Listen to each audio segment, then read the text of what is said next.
சோனா குருவி வளையல் வியாபாரம் செஞ்சு வந்தது. சோனா ரொம்பவும் ஏழை. சோனாவுக்கு 3 பொண்ணுங்க. வளையல் விக்கிற பணத்தை வச்சுதான் சோனா காலத்தை ஓட்டிக்கிட்டு இருந்துச்சு. புல்புல், வளையல் வேணுமா? இன்னைக்கு புது டிசைன் நிறைய எடுத்துட்டு வந்திருக்க. உங்ககிட்ட புது டிசைன் இருந்தா மட்டும் போதுமா? அத வாங்க, எங்க கிட்ட பணம் வேண்டாம். இப்படி சொல்லிட்டு புல்புல் அந்த இடத்தை விட்டு பறந்து போயிடுச்சு. புல்புல் இப்படி சொல்லிட்டு போன உடனே சோனா குருவி வளையல் கூட எடுத்துக்கிட்டு இன்னொரு பறவை கிட்ட போச்சு. இந்த தங்கச்சி, புது டிசைன்ல நிறைய வளையல் வச்சிருக்கேன், வாங்கிக்க. உனக்காக நான் குறைஞ்ச விலையில தரேன். இல்ல சொன்னாக்கா, இப்ப எனக்கு வளையல் எதுவும் தேவையில்லை. ஏதாவது ஃபங்க்ஷன் வந்தாதான் தேவைப்படும். அப்ப நானே வந்து வாங்கிக்கிறேன். இப்படி சொல்லிட்டு மீனாவும் போயிட சோனா ரொம்ப வருத்தமாயிடுச்சு. காலையில வளையல் கூட எடுத்துட்டு கிளம்பின சோனாவுக்கு சாயங்காலம் வரைக்கும் ஒரு வளையல் கூட விற்கவே இல்ல. இப்படியே போனா நம்ம 3 குழந்தைங்களையும் எப்படி வளர்க்க முடியும்? பிறகு சோனா குருவி தன்னோட வளையல் கூட எடுத்துக்கிட்டு வீட்டுக்கு திரும்பி போச்சு. வீட்டுக்கு திரும்பின சோனாவோட முகம் சோகமா இருக்கிறத பார்த்துட்டு அதோட குழந்தைங்களும் சோகமானாங்க. அம்மா, இன்னைக்கு ஒரு வளையல் கூட விக்கலையாமா? ஆமா பியூட்டி, ஒரு வளையல் கூட விற்கவே இல்ல.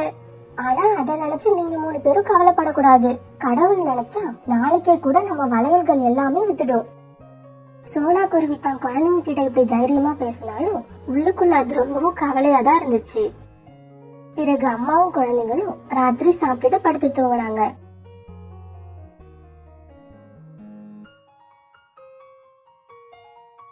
அடுத்த நாள் காலையில சோனா தன்னோட வளையல் கூடைய தூக்கிட்டு வியாபாரத்துக்கு கிளம்புச்சு. இப்படி கிளம்புன சோனா ஒரு இடத்துல போய் வளையல் கூடைய இறக்கி வச்சுட்டு உட்கார்ந்தது. அப்ப அந்த காட்டுக்கு அரண்மனையை சேர்ந்த ஒரு பறவை அங்க வந்து உட்கார்ந்து இப்படி சொல்ல ஆரம்பிச்சது. கேளுங்க கேளுங்க, இந்த காட்டுல உள்ள பறவைகள் எல்லாம் கவனமா கேளுங்க. இந்த காட்டோட இளவரசிக்கு கல்யாணம் நடக்க போகுது. அதுக்காக நிறைய வளையல்கள் நம்ம ராஜாவுக்கு தேவைப்படுது. வளையல் வியாபாரம் பண்றவங்க எல்லாம் காலையில 10 மணிக்கு உங்க வளையல்களோட நம்ம அரண்மனைக்கு வந்து ராஜாவை பார்க்கணும். இது நம்ம காட்டு அரசரோட உத்தரவு. இப்படி சொல்லிட்டு அந்த பறவை அங்கிருந்து பறந்து போச்சு. நாளைக்கு காலையில நாமளும் அரண்மனைக்கு தவறாம போகணும். யாருக்கு தெரியும், ராஜகுமாரியோட திருமணத்துக்காக அரசர் நம்மளோட வளையல்களை கூட நிறைய வாங்கினாலும் வாங்கலாம். இப்படி நினைச்ச சோனாவுக்கு ரொம்ப சந்தோஷமா இருந்துச்சு. இப்படி திருமண சோனா அரண்மனைக்கு எடுத்துட்டு போறதுக்காக நிறைய வளையல்களை புது புது டிசைன்ல பண்ண ஆரம்பிச்சது. இத பார்த்து சோனாவோட குழந்தைங்க எல்லாம் சோனா கிட்ட வந்தாங்க. அம்மா அம்மா, ஏற்கனவே செஞ்சு வச்சிருக்க வளையல்களை விக்கலன்னு தானமா சொல்லிக்கிட்டு இருந்தீங்க. இப்ப ஏமா மறுபடியும் புது வளையல்களை செய்யறீங்க? என்னோட புத்திசாலி குழந்தைங்களே, நாளைக்கு காலையில நான் நிறைய வளையல்கள் எடுத்துக்கிட்டு அரண்மனைக்கு போகணும். ராஜகுமாரி லூசிக்கு திருமணம் நடக்க போகுதாம். அதுக்கு நிறைய வளையல்கள் வாங்க போறதா அரண்மனையில இருந்து இன்னைக்கு தகவல் வந்திருந்துச்சு. அம்மா, அப்படியா? இது உண்மையிலேயே ரொம்ப நல்ல விஷயம். அரண்மனைக்கு போனா நம்மோட எல்லா வளையல்களுமே கண்டிப்பா வித்துடும். பிறகு சோனா குருவி ராத்திரி பூரா வளையல்களை தயார் பண்ணுச்சு.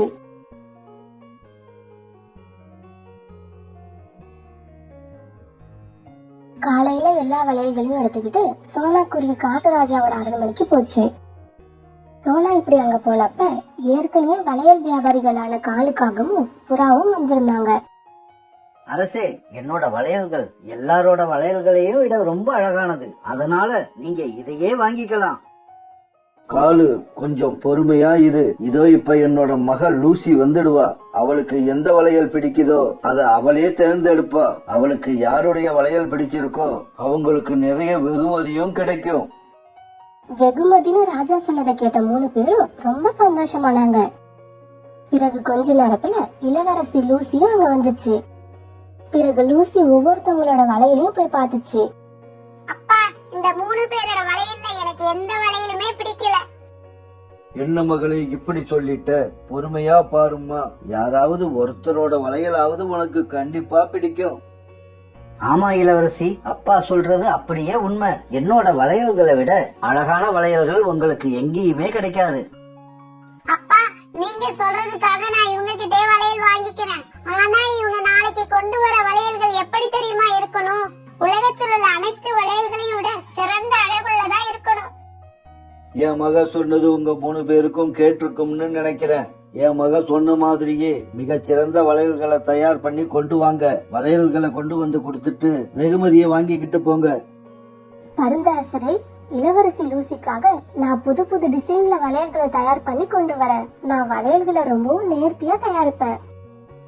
அரசே, இளவரசிக்கான வளையல்களை என்னால தயாரிக்க முடியும்னு நான் நம்புறேன். நானும் வளையல்களை தயார் பண்ணி கொண்டு வரேன். பருந்தரசே, இளவரசி கேட்ட மாதிரி வளையல்களை என்ன தவிர வேற யாராலையும் தயார் பண்ண முடியாது. என்னால மட்டும்தான் மிகச்சிறந்த வளையல்களை தயார் பண்ண முடியும். அதனால நீங்க இளவரசி திருமணத்துக்காக வளையல்களை எடுத்து வர எனக்கு மட்டும் அனுமதி கொடுக்கணும்னு தாழ்மையோட கேட்டுக்கிறேன். காலு, உன்னோட பேச்சு இளவரசி திருமணத்துக்கு வளையல்களை கொண்டு வந்து கொடுக்கணுங்கிற ஆர்வத்தை காட்டல, உன்னோட ஆணவத்தை தான் காட்டுது. கொஞ்ச நேரம் 2 பேரும் அமைதியா இருங்க. நீங்க 3 பேருமே நாளைக்கு வளையல்களை எடுத்துக்கிட்டு வரலாம். யாருடைய வளையல் அழகானதுன்னு நாளைக்கு தான் முடிவு பண்ண போறோம். வெகுமதியும் அவங்களுக்கு தான் கிடைக்கும். அரசர் இப்படி சொன்ன உடனே இவங்க 3 பேரும் அரண்மனையை விட்டு வெளியே வந்தாங்க. சோனா, நீ என்னதான் இரவு பகலா உட்காந்து வளையல் தயார் பண்ணினாலும் கடைசியா அது என்னோட வளையல்கள் கிட்ட தோக்கதான் போகுது. அதனால நீயும் புறாவும் இதுல கலந்துக்காம இருக்கிறது தான் உங்களுக்கு நல்லது. காலண்ணா, யார் வளையல்கள் அழகுன்னு நாளைக்கு இளவரசி தான் முடிவு பண்ணணும். நீங்க முடிவு பண்ண முடியாது. இப்படி சொல்லிட்டு காலுவோட பேச்ச காதுல வாங்காம சோனா குருவி தன்னோட வீட்டுக்கு போச்சு. இப்படி வீட்டுக்கு போன சோனா குருவி எப்படி வளையல் தயார் பண்ணா இளவரசிக்கு பிடிக்கும்னு யோசிக்க ஆரம்பிச்சது. புறாவும் தன்னோட வீட்டுல இளவரசிக்கு தேவையான வளையல்களை செஞ்சு முடிச்சது. எல்லா வளையல்களையும் ரொம்ப அருமையா தயார் பண்ணிட்டேன். நாளைக்கு அரசர் கொடுக்கிற வெகுமதி கண்டிப்பா நமக்கு தான். இப்படி நினைச்ச புறா தன்னோட வளையல்களை பார்த்து பார்த்து சந்தோஷமாச்சு. புறாவும் சோனாவும் எப்படி வளையல் தயார் பண்றாங்கன்ற பாக்கணுங்கிற ஆர்வத்துல காலுக்காக சீக்கிரமாவே வளையல்களை தயாரிச்சு முடிச்சது. இப்படி வளையல்களை தயாரிச்சு முடிச்ச காலுக்காகவும் வேகமா பறந்து புறா வீட்டுக்கு போச்சு. புறா அப்ப வளையல்களை தயார் பண்ணின சந்தோஷத்துல நல்லா தூங்கிக்கிட்டு இருந்துச்சு. புறா கண்டிப்பா என்னை விட அழகான வளையல்களை தயார் பண்ணி இருக்கும். ஆனா என்ன மாதிரி புத்திசாலி கிடையாது. இப்படி சொன்ன காலு புறா வச்சிருந்த வளையல்களை எடுத்துக்கிட்டு பறந்து போச்சு. இப்ப அரண்மனைக்கு என்னோட வளையல்களுக்கு பதிலா புறாவோட வளையல்களை எடுத்துக்கிட்டு போவேன். என் வளையல்களை விட புறா கண்டிப்பா அழகான வளையல்களை தயார் பண்ணி இருக்கும். இத கொண்டு போய் அரசர்கிட்ட கொடுத்து வெகுமதியை நாமே வாங்கிக்கலாம். இப்படி சந்தோஷப்பட்ட காலுக்காகத்துக்கு திடீர்னு சோனா குருவியோட நினைப்பு வந்தது. இந்த சோனா குருவி கூட தான் வளையல்களை நல்லா தயார் பண்ணும். ஒரு கால் புறா வளையல்களை விட சோனா குருவியோட வளையல்கள் அழகா இருந்தா என்ன பண்றது? இப்படி யோசிச்ச காலுக்காகவும் சோனாவோட வளையல்களை பார்க்க சோனாவோட வீட்டுக்கு போச்சு. சோனா குருவி வீட்டுக்கு போன காலுக்காகவும் அது தயார் பண்ணி இருக்கிற வளையல்களை பார்த்துட்டு ரொம்ப ஆச்சரியமாயிடுச்சு.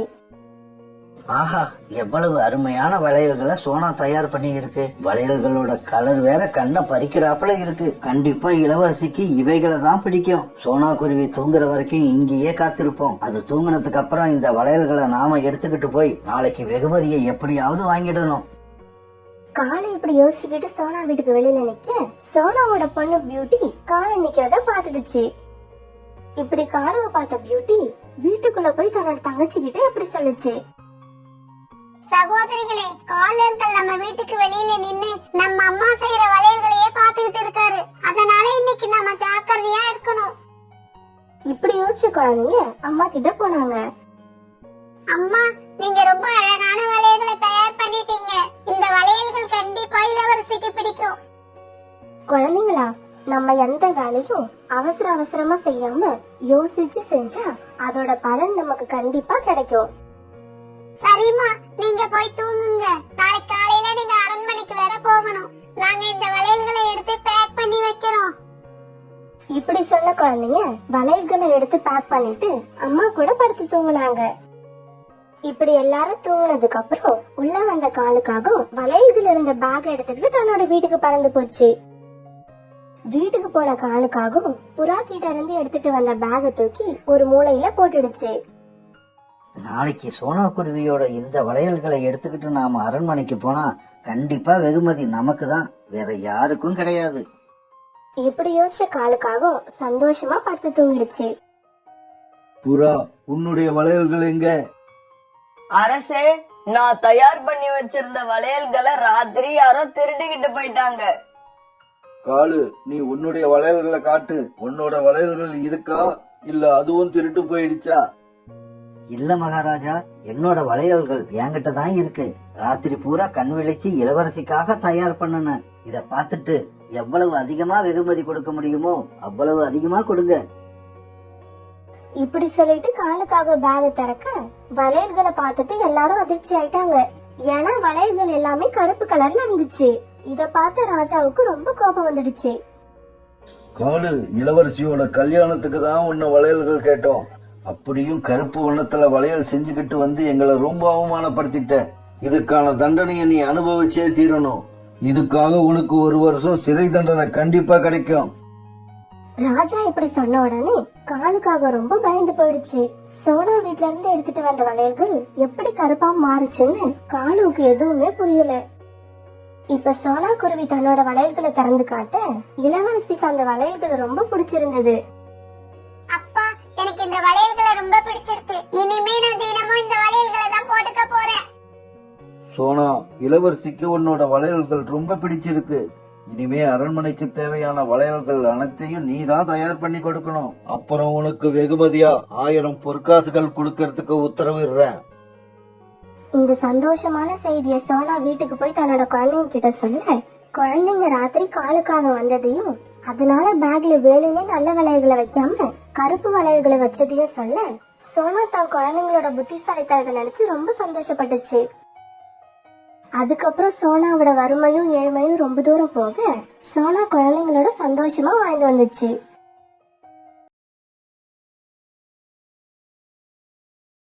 தன்னோட பொண்ணு கோரிக்காகத்தோட வீட்டுல வந்து 10 நாட்கள் இருந்த கோரிக்காகத்தோட அம்மா இன்னைக்கு திரும்பவும் பக்கத்து காட்டுல உள்ள தன்னோட வீட்டுக்கு கிளம்ப தயாரானாங்க. கோரிக்காகத்தோட பையன் ஜக்குக்கு ஊருக்கு கிளம்புற தன்னோட பாட்டி கூட அவங்க வீட்டுக்கு போகணும்னு ரொம்ப ஆசையா இருந்தது. இருந்தாலும் அவங்க பாட்டி ஜக்குவும் அழைச்சிட்டு போறதுக்கு தயாரா இல்ல. பாட்டி பாட்டி, நானும் உங்க கூட வரேன் பாட்டி, என்னையும் அழைச்சுக்கிட்டு போங்க. இல்ல ஜக்கு, நீ என் கூட வர வேண்டாம். உன்னை வச்சு என்னால சமாளிக்க முடியாது. உன்னை நான் என் கூட அழைச்சிக்கிட்டு போனா நீ ஏதாவது சேட்டை பண்ணிக்கிட்டே இருப்ப. உன்னால எனக்கும் தொல்ல, மத்தவங்களுக்கும் தொல்ல.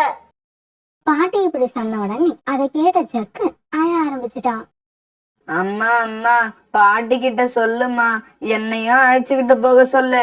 நான் அங்க போய் பாட்டிக்கு எந்த தொந்தரவும் கொடுக்க மாட்டேன். பாட்டி வீட்டுல இருக்கிற வரைக்கும் நல்ல பிள்ளையா இருந்துட்டு திரும்ப வருவேம்மா. ஏம்மா, ஊருக்கு போறப்ப எதுக்காக என் பிள்ளைய அழ வச்சுட்டு போற? அவன் கொஞ்சம் அட்டகாசம் பண்ணுவான் தான், நான் இல்லன்னு சொல்லல. அதுக்காக பாட்டி நீயே அவனை இப்படி விட்டுட்டு போனா அவன் யார் வீட்டுக்கு தான் போவான்? கோரி, நான் அதுக்காக சொல்லலம்மா. நீ சின்ன வயசா இருந்தப்ப கூட இப்படிதான் அம்மாவுக்கு ரொம்பவும் தொந்தரவு கொடுப்ப. இருந்தாலும் அப்ப நானும் சின்ன வயசா இருந்ததால உன்னை எப்படியோ சமாளிச்சுட்டேன். ஆனா உன் பையன் ஜக்கு உன்னை விட 2 மடங்கு அதிகமா தொல்லை கொடுக்கறான். எனக்கும் இப்ப வயசாகி போனதால அவனை என்னால சமாளிக்க முடியல. அதுக்கு தாமா நான் இப்படி சொன்னேன். அவனுக்கு கொஞ்சம் புத்திமதி சொல்லி அனுப்பி விடுமா, அவனையும் அழைச்சிக்கிட்டு போறேன். ஜக்கு, நீ அங்க போய் பாட்டிக்கு ஓவரா தொல்லை கொடுக்க கூடாது. அவங்களால சமாளிக்க முடிஞ்ச அளவுக்கு மட்டும் தான் தொல்லை கொடுக்கணும். கோரிக்காக இப்படி சொன்னதும் ஜக்கு தான் ஆசைப்படி தன்னோட பாட்டி கூட அவங்க வீட்டுக்கு பறந்து போனான். இப்படி பறந்து போன இவங்க 2 பேரும் சாயங்காலத்துக்கு முன்னாடியே தங்களுடைய வீட்டுக்கு போய் சேர்ந்தாங்க. பாட்டி பாட்டி, எனக்கு ரொம்ப தாகமா இருக்கு. நான் போய் நதியில தண்ணி குடிச்சிட்டு வரேன். ஜக்கு, போய் தண்ணி குடிச்சிட்டு வா. ஆனா நதிக்கரையில இருக்கிற பறவைகள் யார்கிட்டயும் சண்டை வளர்க்க கூடாது. இல்ல பாட்டி, அப்படி செய்ய மாட்டேன். தண்ணீர் குடிச்சிட்டு உடனே திரும்பி வந்துருவேன். இப்படி சொன்ன ஜக்கு பிறகு நதியை நோக்கி பறந்து போனான். ஜக்கு இப்படி பறந்து போயிட்டு இருக்கும் பொழுது ஒரு மரத்துல கொக்கும் ராஜியும் உட்கார்ந்து இருக்கிறத பார்த்தான். உடனே அவங்க கிட்ட போன ஜக்கு முன்னால உட்கார்ந்து இருந்த ராஜிய மரத்துல இருந்து கீழே தள்ளி விட்டுட்டு அங்க இருந்து வேகமா பறந்து போயிட்டான். இத கொஞ்சம் கூட எதிர்பார்க்காத ராஜி தன்னை தள்ளி விட்டது யாருன்னே தெரியாம மரத்துல இருந்து தலை குப்புற கீழே விழுந்துட்டான். இத பார்த்த குக்கு உடனே பறந்து கீழே விழுந்து கிடந்த ராஜி கிட்ட போனான். குக்கு, எதுக்காக என்ன தள்ளி விட்ட? நான் பேசாம தானே உட்கார்ந்திருந்தேன். ராஜி, உன்னை நான் தள்ளி விடல. ஜக்கு தான் வந்து தள்ளி விட்டுட்டு பறந்து போயிட்டான். பொய் சொல்லாத, ஜக்கு வரவே இல்ல. நீ தான் என்ன தள்ளி விட்ட. இப்படி சொன்ன ராஜி ராஜி பிறகு அழுதுகிட்டே தன்னோட வீட்டுக்கு பறந்து போனான்.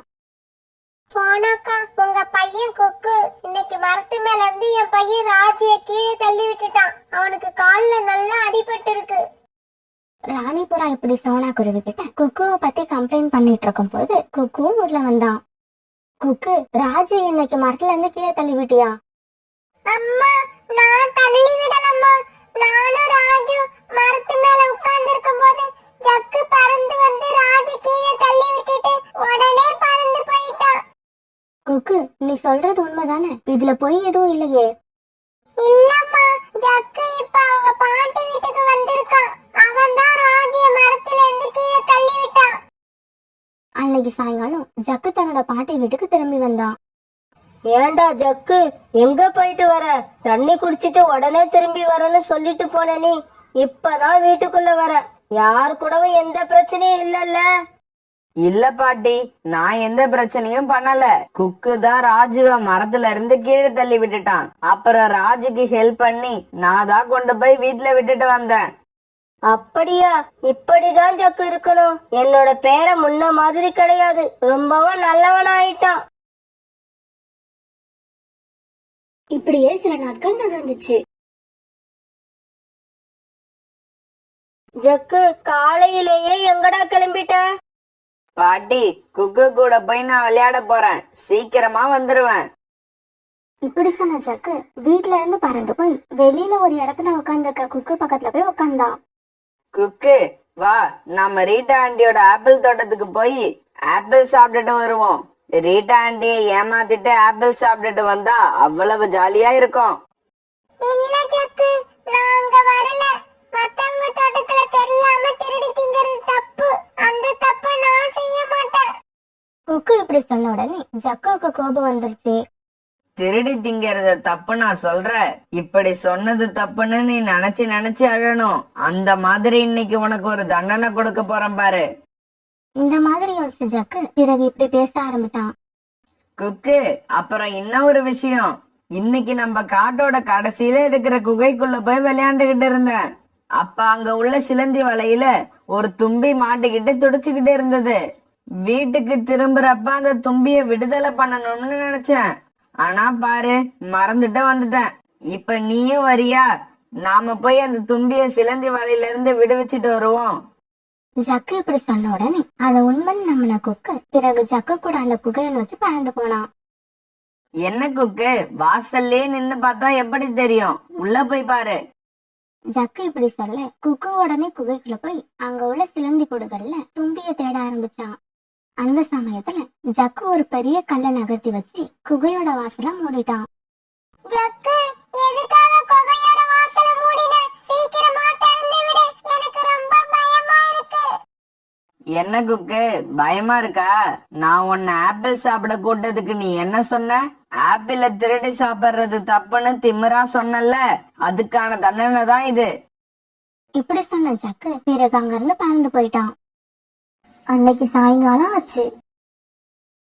சாயங்காலம் ஆகிறதுக்கு முன்னாடியே எப்பவும் வீட்டுக்கு வந்து சேர குக்கு இன்னைக்கு சாயங்காலம் ஆகியும் வராதால சோனா குருவி தான் பையன் குக்குவை தேட ஆரம்பிச்சது. குக்கு ஏன் இன்னும் வீட்டுக்கு வரல? எனக்கு என்னவோ பயமா இருக்கு.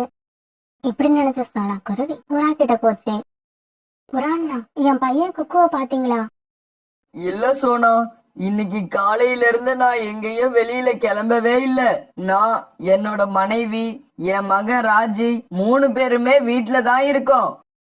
பிறகு சோனா குருவி ரீட்டா கிளியோட ஆப்பிள் தோட்டத்துக்கு போச்சு. சோனா, இன்னைக்கு காலையில இருந்து குக்கு இங்க வரவே இல்ல.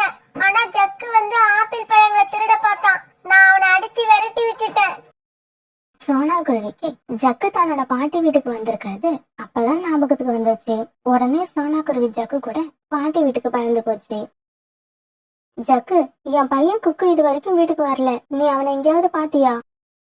இல்ல ஆண்டி, நான் அவனை பார்க்கவே இல்ல. டே ஜக்கு, உண்மையை சொல்லு, பொய் சொல்லாத. காலையில குக்குவை பார்க்க போறேன்னு என்கிட்ட சொல்லிட்டு தானே போன. வந்து வந்து நான் உண்மையதான் சொல்றேன். அவனை பார்க்கவே இல்ல.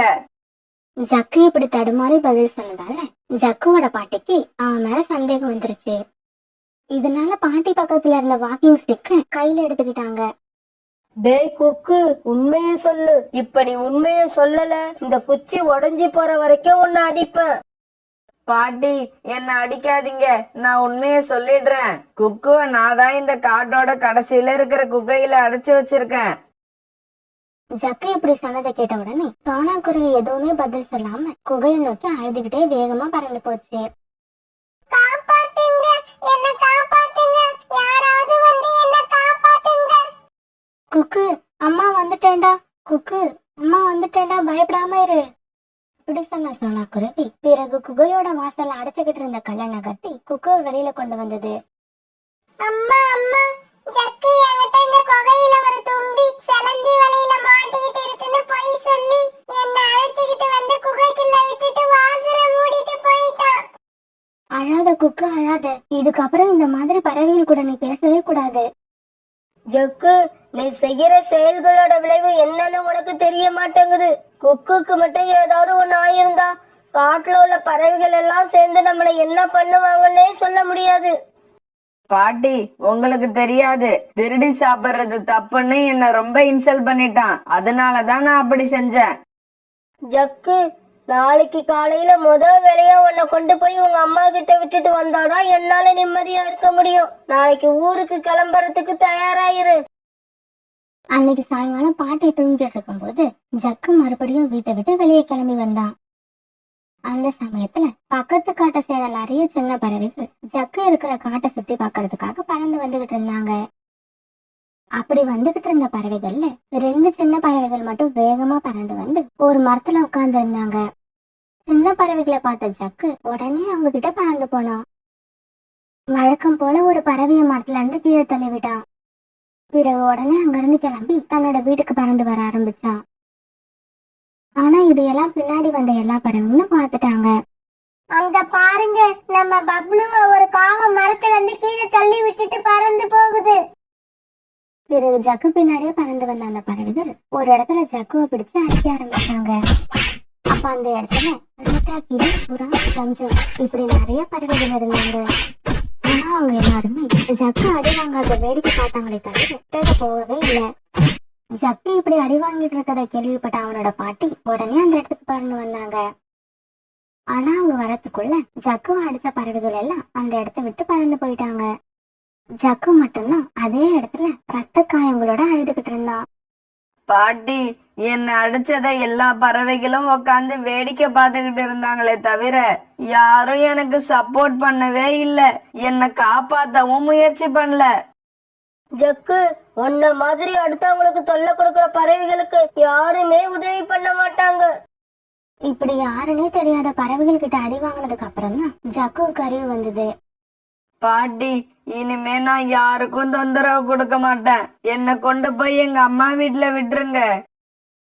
மறுநாள் பொழுது விடிஞ்சிச்சு.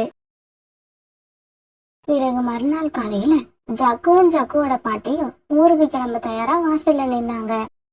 அப்ப பக்கத்துல இருந்த மரத்துல சோனா குருவியும் அது பையன் குக்கும் உட்கார்ந்து இருந்தாங்க. குக்கு, நான் இன்னைக்கு ஊருக்கு கிளம்புறேன். நான் இப்ப தெரிஞ்சிட்டேன். குக்கு, இனிமே யாருக்கும் தொல்லை கொடுக்க மாட்டேன், என்ன மன்னிச்சிடு. ஜக்கு இப்படி பேசிட்டு இருக்கும் போது எந்த பதிலும் சொல்லாம சோனா குருவியும் அது பையன் குக்கும் அங்கிருந்து கிளம்பி போயிட்டாங்க. பாட்டி, நான் இப்ப உண்மையிலேயே தெரிஞ்சிட்டேன். இருந்தும் யாரும் என் கூட பேச விருப்பப்படல. ஜக்கு, உன்னோட செய்கையால அவங்க மனசுல நிறைய காயங்கள் உண்டாகி இருக்கு. அந்த காயங்கள் ஆறுற வரைக்கும் அவங்க அப்படிதான் இருப்பாங்க. இதுக்கப்புறம் நீ அவங்களோட மனசுல புதுசா காயங்களை உண்டாக்காம இருந்தா அவங்க மறுபடியும் உங்ககிட்ட பேச விருப்பப்படுவாங்க. பிறகு ஜக்கு தன்னோட பாட்டி கூட தன்னோட காட்டை நோக்கி பறக்க ஆரம்பிச்சான்.